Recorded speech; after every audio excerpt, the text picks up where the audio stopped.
I am Dr. Pachol, General Secretary of Zampui Mizo Convention, and I'm here representing all the 5 NGOs of Zampui Hill. Today, I am pleased to announce that we are going to have a strike on 26th of February 2020 from 6 a.m. to 6 p.m. in demands for the following 3 points. Number 1 is settlement of the displaced Mizoram Bruce outside of Kanchanpur subdivision.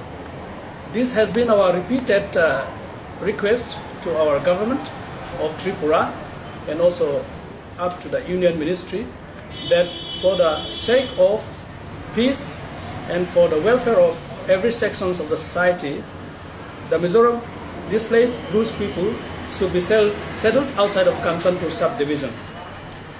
Despite those repeated requests, we have just received an order from our SDM here in Kanchanpur that the Bruce will be settled in 3 locations in Kanchanpur subdivision.